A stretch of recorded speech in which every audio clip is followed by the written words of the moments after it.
welcome back to my channel. I'm so glad that you are here. And we are getting into some stories that I thought were quite interesting. All good, I think, for the most part. So why don't we just go ahead and get right on into it?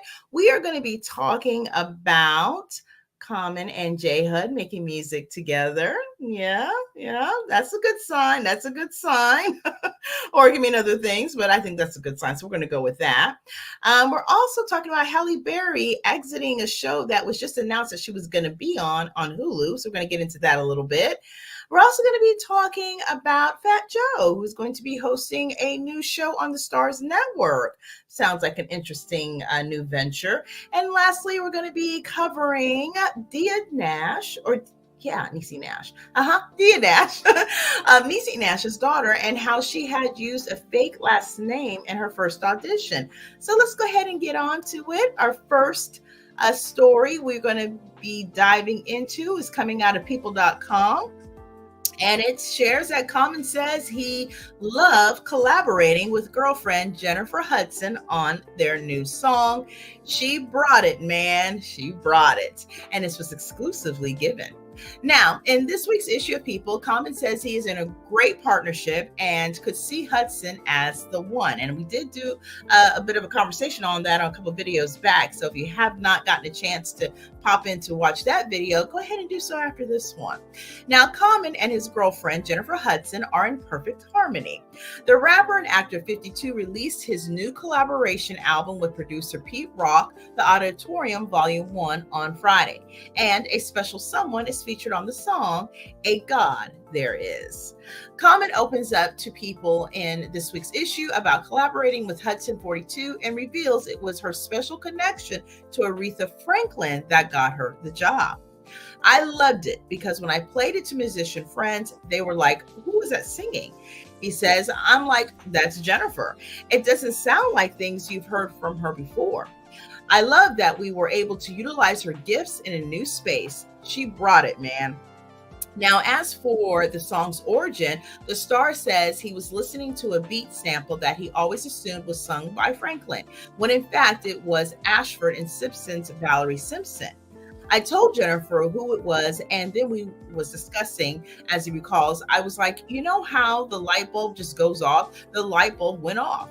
Wait, that song makes me feel like Aretha. Jennifer played Aretha in 2021's Respect, if you may have watched that. Jennifer, why don't you just sing this on this one? She's like, oh man, I would love to sing it. And she was vibing with it too.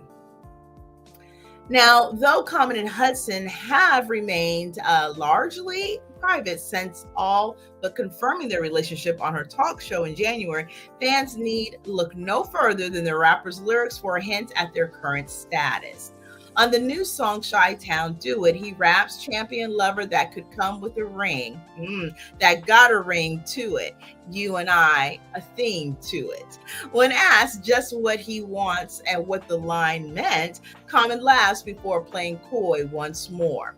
I'm in a great partnership, and man, Jennifer is somebody I do really care about and do love and am growing with, he says. The potential of a champion lover means, yo, you are the one. I'm feeling that. It's a lot of potential there is what I'll say.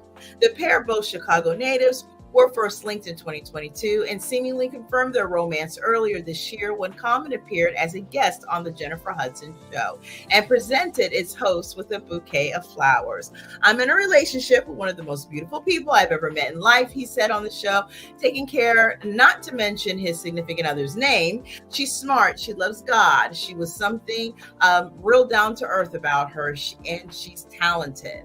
During the appearance, Common also joked that he wanted his partner to be an EGOT winner, something Hudson had achieved in 2022 after she won a Tony Award for A Strange Loop. This relationship is a happy place for me, he said. Seeing her happy actually makes me really happy. So I'm very grateful. I thank God each and every day, and I'm just letting God guide this relationship. He later appeared on Today with Hoda and Jenna and said that he and Hudson had a little fun with the interview. I felt like, why not just be loving and honest with who I am and who we are, he said.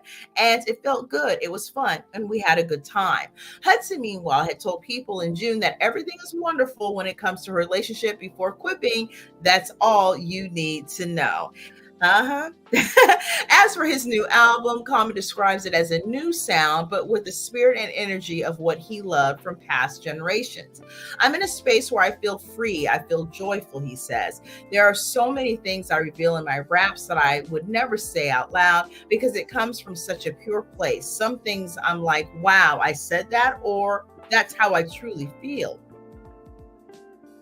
Well, I think it's great, quite frankly. And I think it's a testament to how much they enjoy working with one another, that they're able to actually professionally do this. This is not the first of collaborations between musical couples. And so I'm happy for both of them. I'm really hoping that we will hear more of them to collaborating on different things. I believe they did a movie together as well. Not quite sure, but if I'm correct on that, help me out. Let me know in the comment section. I think they did.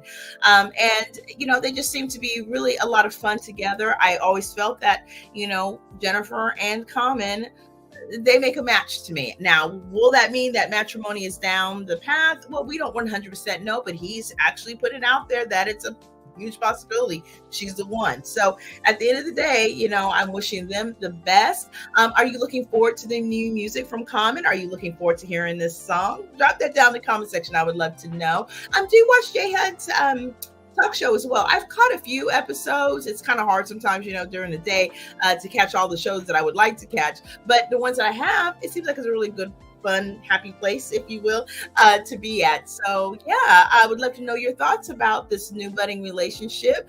Some may feel like it's not going to last like all the other ones didn't, but hey, there's always a first time for things. So, we'll just have to see, but well wishes to both of them and congratulations on the new music. So let's go ahead and move on to the next story. And we're talking about Halle Berry because she's saying bye-bye to something that I think she had just said hello to just a few minutes ago. So let's get into it. Now, according to Newsbreak.com and Variety, Halle Berry exits Ryan Murphy's Hulu legal drama All's Fair, exclusively known. Halle Berry is no longer attached to star in an executive produce the upcoming Hulu legal drama series All's Fair. Variety has learned exclusively from sources news of her exit comes just a week after it was reported that Berry had joined the series alongside Glenn Close and Kim Kardashian, and what was to be one of the only regular television roles of the Oscar and Emmy winner's career. According to an individual with knowledge of the situation, Berry bowed out of the show due to scheduling conflict. All's Fair, which hails from Ryan Murphy, will focus on an all-female law firm in Los Angeles. Exact details for Berry's character were kept under wraps. Reps for Berry, Hulu, and 20 Television declined to comment. Berry's upcoming releases include the Netflix film The Union, opposite Mark Wahlberg, and the Lionsgate horror film Never Let Go. The former will premiere on August 16th, while the latter is slated for September 27th. Murphy serves as a writer, a director, and executive producer on All's Fair, the first series to be announced under its new overall deal with Disney following the end of its Netflix deal. John Robin Bates, Joe Bacon, Jamie Pacino, Laura Green, and Richard Levine also serve as writers and executive producers. Kardashian and Close are executive producers, along with Kris Jenner, Alexis Martin Woodall, Erica Coven, and Scott Robertson. Close will produce under her Trillion Productions banner. 20th Television will produce in association with Ryan Murphy Television.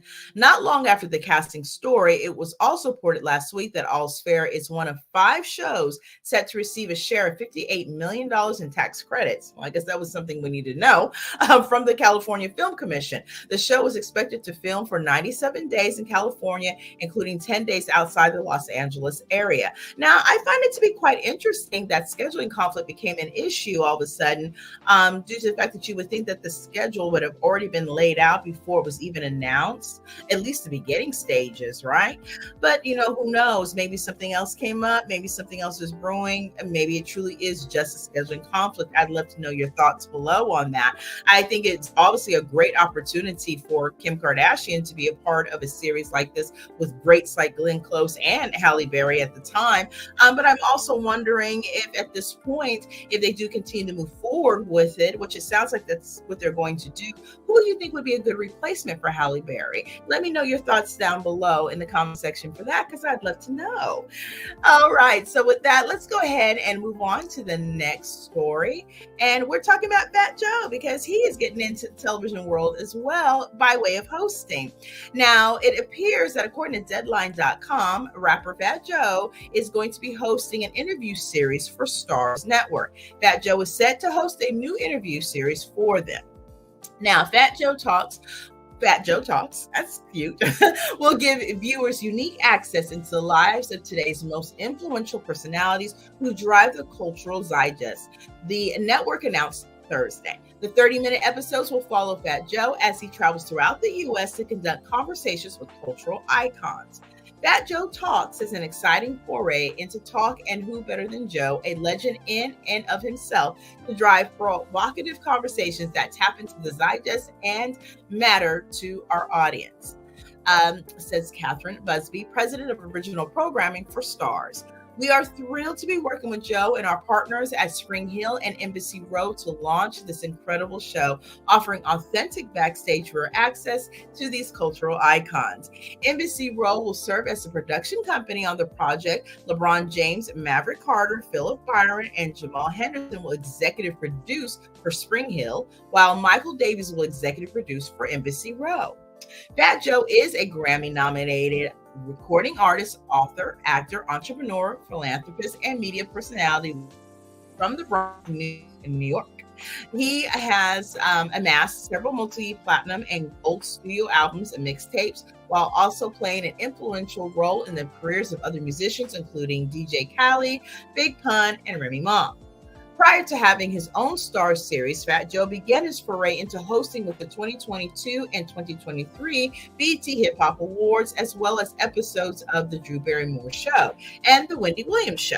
He also previously led The Fat Joe Show, an Instagram live talk show where he held conversations with Dr. Anthony Fauci, Representative Alexandria Ocasio-Cortez, Floyd Mayweather, Jamie Foxx, and more. Well, I'm excited on this new venture for Fat Joe. I mean, he's a great personality. He seems to be a lot of fun. We've seen him in rare form, definitely most lately with our fave couple.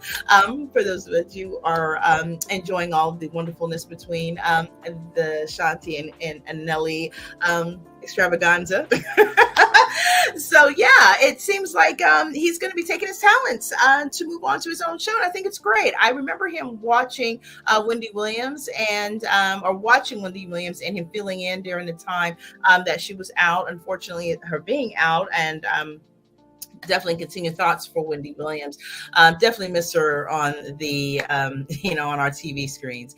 But yeah, Fat Joe, I think, did a great job when he was co-hosting with Remy Ma, and they did quite a bit of shows. So it seems like a very natural thing for him. And I think it'll be interesting to see these interview shows. One thing I think is really cool is that we're getting back to real good interviewing.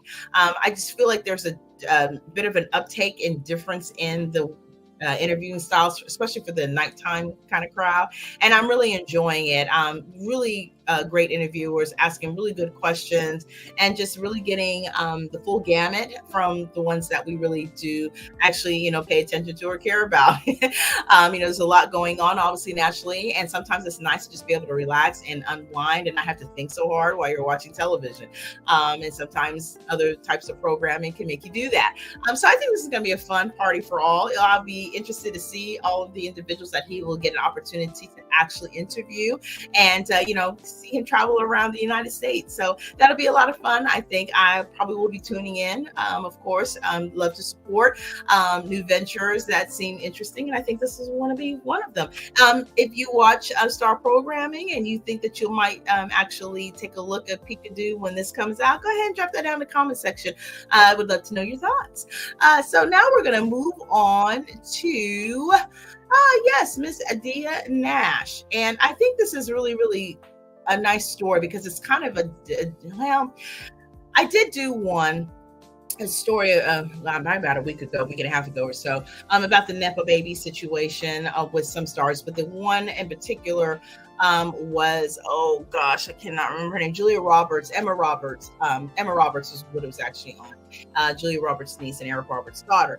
And, she talked about how she did not really want to be, basically looked at because of them, or felt like she got a lot of roles that she did not get because of her relationship. And that doesn't seem to always be the case for some nipple babies. So that's definitely been a phenomenon that has been going on for a long time. It's just now seemed to be named and talked about in more prevalence. So here we have another young starlet, Dia Nash, which is Niecy Nash, comedian actress, daughter, and she's basically sharing in people.com that she had basically used a fake last name in her first audition so she'd be judged independently of her mom, Niecy. And I thought that was quite interesting. You do what you got to do at this point sometimes. But she is in a new Lifetime movie, which I think they're going to dip into that a little bit in the sharing. I have not got a chance to watch it myself. I will be seeing it. I want to say tomorrow, actually. It's going to repeat tomorrow. So I'm going to be taking a look at that. It looks good. It's based on a true story. So I'm looking forward to watching it because I've seen it, the story itself, in like 48 Hours and Dateline, that type of thing. So yeah, let's go ahead and get into this sharing. Now, the Sister Wife Murder star says she wasn't aware of the Nepo baby conversation and works for her roles, but knows her mom always has her back. Now, Dia Nash went to extreme lengths to differentiate herself from her famous mother at the beginning of her career. An exclusive interview with People, Niecy Nash Betts, 24-year-old daughter and Monster co-star, reveals that at the beginning of her acting career, she wanted to establish a reputation independently from her Emmy-winning mom, 54. I think I used a fake last name, the Sister Wife Murder star says of her first audition, adding that she told herself, I wanted to do this as me, without giving the people she was auditioning for any reason to connect her to her mom. Nash says her alias didn't last very long. After that, I just kept it because my last name just sounds so nice. The neighborhood actress was responding to Nash Betts telling Business Insider earlier this year that although her 3 kids work in the industry, she doesn't want them to be considered Nepo babies. Most of the time, my kids audition and they go up against other people, Nash Betts told the site. I told everyone and anything I've ever filmed, you don't have to do my kids a favor. Make them work for it, make them earn it. If they win the part, that's fine. If they don't, that's fine. I don't ever want my kids to feel like they just have something because I gave it to them, she added. Nash tells People that while she wasn't initially aware of the conversation about nepotism in Hollywood, her mom was telling the truth. But the young actress says that Nash Betts isn't going to let anybody play with her. For example, Nash says her mom knew that her Lifetime movie debut would also be the first time she kissed someone on screen. So she made sure to visit set on the first and last days of filming. She was like, I need to see what's going on, make sure everything is copacetic, so she always has my back, Nash recalls.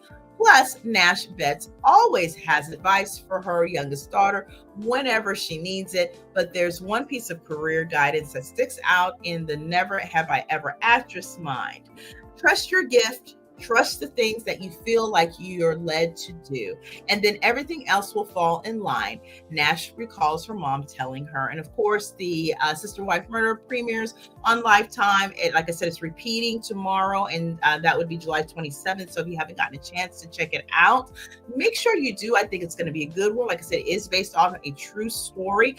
If you have gotten a chance to take a view of that without telling anything about it per se, if we're not in July 27th yet, go ahead and let me know down below and tell me if you liked it. I would like to know that. And I think that one point that was made here that, and there were a lot of good points obviously were made in this sharing, but one point that I really appreciated Niecy's sharing is about trusting your gift and trusting the things that you feel like you are led to do.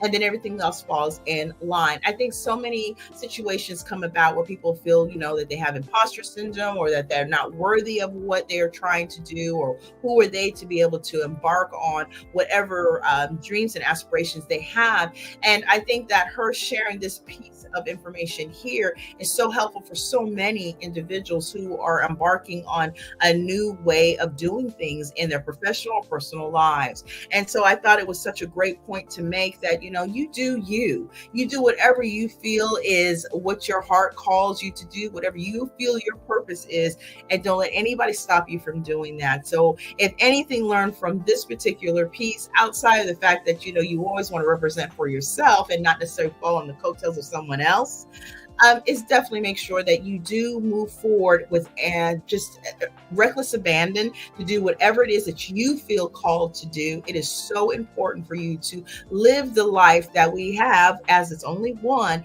to the best of your ability and to the best of whatever that you wish to do. Find a way to work it out. Find a way to be able to move forward in that space. Your future selves, if there is a such thing as reincarnation, will most certainly thank you for it. So that being said, I believe that is going to end this video and this sharing. I would love to know all your comments below about these stories. So definitely leave them down below in the comment section and let's have a conversation about it. I would so appreciate it. We talked about several things. We talked about Common, making music with Jennifer Hud. And we also talked about, obviously, Dia Nash. Let's see, what else did we talk about in this sharing? It was quite a few of them, wasn't it? Halle Berry's exit. What do you think is behind that? Or if it truly is just that. And Fat Joe's new venture into hosting his own show, Fat Joe Talks. So definitely would love to know your thoughts. Leave them down below. If you are not subscribed yet, I hope that you will become part of the family. I appreciate all of your viewing support. And please make sure that if you did like the videos, you leave a like on the way out. I would so appreciate it. I thank you so much for being here. And I think with that, I will bid you adieu. I believe I do have one more video that should be popping up tonight. So if you have your all notification bells on, you should be able to catch that as well. So yeah, with that, I'll bid you adieu. Take care, be blessed, and until next time, bye.